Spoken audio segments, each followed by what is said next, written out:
Good morning, sir. Coffee to start your day? Yeah, sure. And maybe some decent service this time. I don't know how people live like this, serving eggs and pancakes all day. Don't you want something better? Better isn't always richer, sir. Right. Keep telling yourself that. The bell over the door rings. A young woman walks in. Robert's daughter. He looks up in shock as she smiles at the waitress. Hey, Emma. Thank you again for paying for my meals last week. I don't know what I'd do without you. He mocked the waitress, not knowing she was the one feeding his daughter when he didn't. The morning rush at Betty's diner was like a song only the staff could understand. The smell of fresh coffee, the sound of sizzling bacon, the clinking of plates, it all blended into a kind of daily rhythm. For most people, it was just another busy breakfast spot. But for Emma Carter, it was her second home. She had been working here for almost 10 years, always with the same warm smile, the same steady kindness, no matter who walked through the door. Emma wasn't rich, and she didn't expect to be. Her life was simple. She worked hard, saved every dollar she could, and spent her free time helping at a local youth center where she once was a student. She believed kindness came back around, even when the world didn't seem fair. That morning, the diner's doorbell jingled, and a man in a tailored gray suit stepped inside. His gold watch flashed as he checked the time, impatience already written across his face. His name was Robert Langford, a wealthy businessman in time for a meeting, the kind of man who always got what he wanted and expected everyone else to hurry up. Emma approached him with her notepad and her easy smile. "Good morning, sir. Table for one?" Robert looked her over like he was reading the label on something cheap. Obviously, can I get some service or do I need to seat myself? Emma didn't let it bother her. She had seen all kinds before. Some people wore their troubles on their sleeves. Others covered them with arrogance. "Right this way," she said, leading him to a booth by the window. He sat down, frowning at the laminated menu. "You people ever think about upgrading these? They look like they've been through a war." Emma smiled gently. "They've survived a few hungry customers, that's for sure." He didn't laugh. He just ordered his black coffee and eggs, then went straight to his phone, typing furiously. Emma walked away quietly, reminding herself what her mother always said. You can't change how people act, but you can choose how you respond. When she returned with his coffee, he didn't look up. She set it down carefully, but he snapped, "About time, I could have roasted my own beans faster." Emma gave a small nod. "I'm sorry for the wait. We're short on staff this morning." Robert sighed dramatically. Typical. No one wants to work anymore. From the next table, two regulars, an older couple named Martha and Ben, watched the exchange, shaking their heads. They had known Emma for years, and they'd seen her handle worse with grace. As the morning went on, Robert's complaints continued. His toast was too brown, his eggs too soft, his coffee too bitter. Every time, Emma apologized kindly and offered to fix it. Not once did she raise her voice or roll her eyes. She just kept serving with quiet patience. Finally, as she cleared his plate, Robert said, "You know, it's a shame. Someone like you wasting your life here. Don't you ever want something better?" Emma paused, the dishes in her hands. She met his eyes for the first time and said softly, "Better isn't always richer, sir. Sometimes it's just being proud of what you do."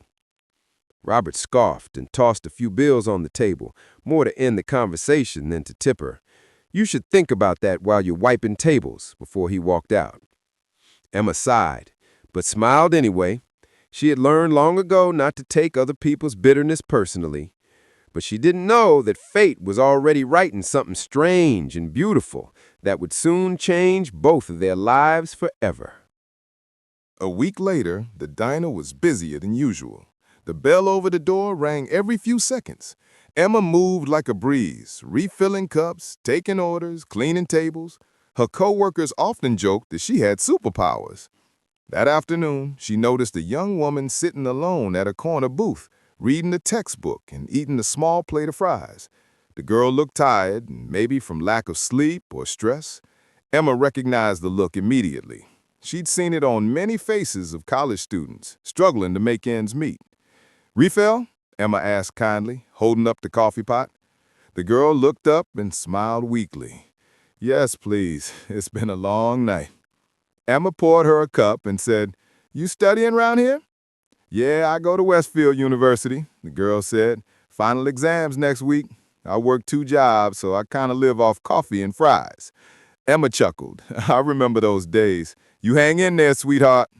The girl smiled again, her shoulders relaxing. Her name tag on the backpack read Sophie L. Emma noticed it but didn't say anything. When Sophie got up to pay, she hesitated before opening her small wallet. Emma could see it was nearly empty. Without a word, Emma gently reached under the counter and slid her hand into the small tip jar. She pulled out a few dollars, her own tips, and quietly adjusted the bill on the register before Sophie noticed. When Sophie looked up, Emma smiled. "Don't worry about it, honey. Someone once helped me when I was your age. Just promise me you'll do the same for someone else one day." Sophie looked stunned. Thank you. I don't even know what to say." "Just pass it on," Emma said with a wink. After she left, Martha and Ben, the older couple from earlier, gave Emma a knowing look. They'd seen this kind of thing before. Emma had a soft spot for students, especially those struggling alone. What Emma didn't know was that Robert's only daughter was Sophie Langford. 2 weeks later, Robert Langford found himself back in town for another meeting. His favorite steakhouse was closed, so his assistant suggested a small diner down the street. He frowned when he saw the name, Betty's Diner. "That place again?" he muttered, but hunger won over pride and he walked in. Emma recognized him immediately. She gave the same polite smile, though she felt a little weary. "Welcome back, sir. Same coffee as last time?" Robert looked up, surprised she remembered. "Yeah, sure," he said, a little less cold this time. When she brought his coffee, she noticed something different about him. He looked tired, distracted, almost anxious. He kept checking his phone like he was waiting for news. "Everything all right, sir?" she asked gently. He sighed. "My daughter's in college. I just found out she's behind on tuition. I give her everything she needs, but apparently she didn't ask for help. Now I'm trying to figure out how she's even managing." Emma nodded slowly, her heart tightening. "Sounds like she's strong. Maybe she's finding her own way." Robert frowned. "Strong or stubborn? I told her life isn't fair to people who can't pay their way." Emma said nothing, only gave a quiet smile before walking away. Minutes later, the bell over the door jingled again. A young woman walked in, her hair tied back in a loose ponytail, backpack slung over one shoulder. Emma recognized her immediately. Sophie. "Hey there, sweetheart," Emma said warmly. "You're back." Sophie smiled. "Yeah, I was craving your fries." Then she froze, realizing who was sitting 2 booths away. "Dad?" Robert looked up sharply, his eyes widening. "Sophie, what are you doing here?" She hesitated, then walked over. "Just grabbing lunch. You know this place?" Robert's jaw tightened. "Unfortunately, yes." Emma stepped back politely, but she could feel the tension building. Sophie sat down across from her father. "I thought you were at work," Robert said. "I finished early," she replied. "You?" "Business meeting," he said flatly, then added, "You should have told me you were struggling. I would have handled your tuition." Sophie looked uncomfortable. "I didn't want more of your money, Dad. You already do enough." "Enough? You're my daughter," he said sharply. "You shouldn't be relying on anyone else." Sophie's eyes flickered toward Emma, then back to him. "What if I told you I wasn't? What's that supposed to mean?" Sophie hesitated, then said softly, "Dad, do you remember that woman you were rude to last month? The waitress?" Robert blinked. "What are you talking about?" "This is her. She's been helping me. She paid for my meals when I couldn't afford them. Sometimes she even slipped extra cash into my takeout bag so I could buy textbooks." The diner went silent. Robert turned toward Emma, disbelief and shame mixing on his face. "You did what?" Emma met his eyes calmly. She reminded me of myself. I just wanted her to keep going. Robert sat there, speechless. For the first time in a long time, his words failed him. His world, built on pride, money, and status, suddenly felt very small. He looked down at his coffee, then back at Emma. "I said terrible things to you," he admitted quietly, "and you helped my daughter." Emma gave a small smile. "You don't owe me anything, sir. Kindness doesn't keep score." Sophie reached across the table and took her father's hand. "Dad, you always told me that success is about power and control. But look around. She has neither, and she's richer than most people I know." Robert's eyes filled with something rare: humility. He stood up and walked over to Emma's counter. "I don't expect forgiveness, but I do want to make things right." Emma looked at him carefully. "Then start by seeing people, not positions.